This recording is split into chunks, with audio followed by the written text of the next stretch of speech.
여러분 혹시 이미테이션 게임이라는 영화를 보셨나요?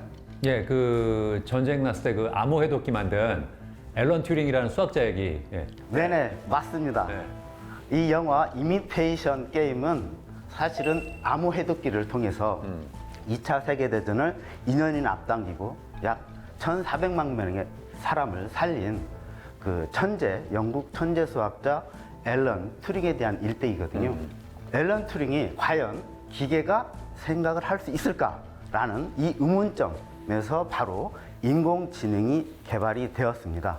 그 다음에 꾸준히 발전을 해왔고요.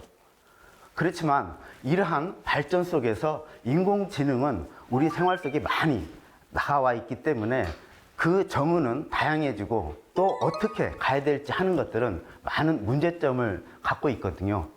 자, 그러면 여러분들은 과연 인공지능 하면은 어떤 이미지가 떠오르시나요? 터미네이터.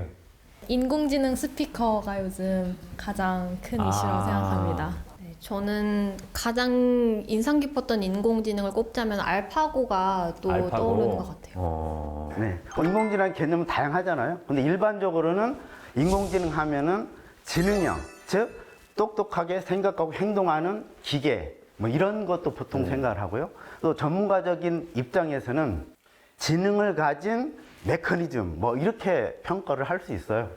인공지능은 우리 일상생활 속에서 굉장히 많이 영향을 받고 있고 퍼져 있거든요. 근데 이러한 것들이 일상생활뿐만 아니라 정치 영역에서도 또 선거에서도 많이 이용되고 있습니다. 예를 들면은 2017년 11월 뉴질랜드에서 샘이라고 하는 인공지능 정치인이 나타나게 됐어요.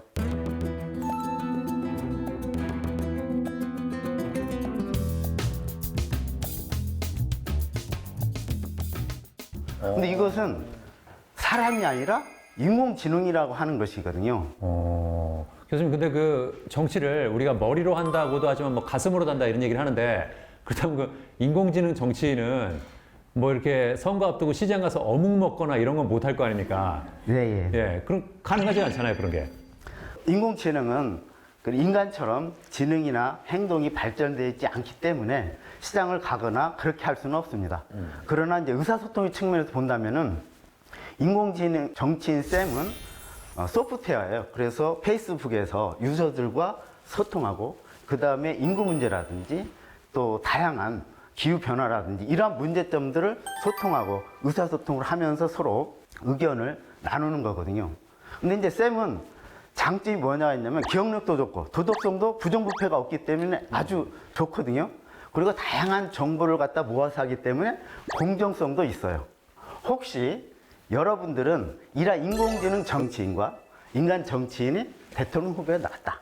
혹은 인공지능 중심의 정당 혹은 사람 중심의 정당이 나왔다면 여러분 어느 쪽에 투표를 하실 것 같습니까?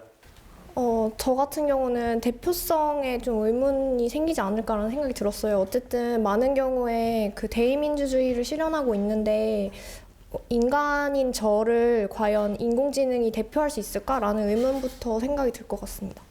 저는 인공지능이라는 말을 들으면 뭔가 차갑고 딱딱한 이미지가 먼저 떠오르는데요. 사실 정치의 영역이 단순히 이해로 다가가기보다는 공감의 영역도 우리 인간 정치에서 아주 중요한 부분이라고 생각을 합니다. 그런데 인공지능이 참 알고리즘을 통해서 이해는 도모할 수 있을지라도 인간 자체에 대해 공감할 수 있을까? 이런 의문이 들어서 쉽게 제 표를 넘기지 않을 것 같습니다. 저는 사실 좀 기대도 되고 낯설기도 한데 아직은 인공지능이 중립성을 유지할 수 있을까 이런 의문점을 가지게 됩니다. 네, 아주 다양한 의견들을 주셨는데요. 인공지능 정치인이 나타난다. 그러면은 이 기계가 우리 영역에 들어오는 거잖아요. 우리 감정 속에 들어오는 거. 뭔가 좀 꺼림직하고 뭐 이럴 수 있을까라고 하는 의문점이 들지만은 또 한편으로는 객관적이고 중립적이고 특히 인공지능 정치인은 부정부패는 하지 않을 거 아닙니까? 이제 그런 측면에서 본다라고 한다면은 우리에게 많은 이득을 주지 않을까 하는 것도 있지만은 꼭 그렇게 객관적이지만 않거든요. 왜냐면은 인공지능은 데이터 기반입니다. 누가 많이 이걸 쓰느냐, 어떤 사람이 이걸 통해서 많이 인공지능을 학습시키느냐에 따라서 달라지거든요. 그래서 꼭 정치 영역만은 아니지만은 미국 같은 경우에 이제 교도소 죄인이 있어요. 그래서 가석방을 시키려고 하려면은 이걸 인공지능이 이제 가석방 여부를 결정을 하게 되는데 실질적으로 죄수의 재범 가능성, 재범 위험성이 백인보다 흑인이 더 2배로 나타나는 것으로 오류를 범했어요. 근데 그런 편향성이 있음에도 요즘 인공지능이 여러 가지 분야에 쓰이는 건 뭐 그럴 수밖에 없는 이유가 있다는 거 아닙니까? 그렇죠. 예.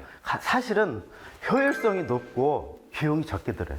그리고 극단적으로 인공지능은 24시간 일을 할 수가 있습니다.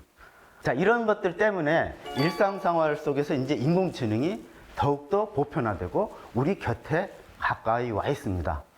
자, 그래서 이제 이러한 것들이 계속 사법적인 영역 또 선거 영역으로 확대되는데 이러한 인공지능이 우리의 민주주의대를 향상시킬 것인지 혹은 훼손할 것인지 또 다른 한편으로 인간의 자유는 확대될 것인가 혹은 침해당할 것인가에 대한 고민이 필요한 것이 바로 이 시점이 됐습니다.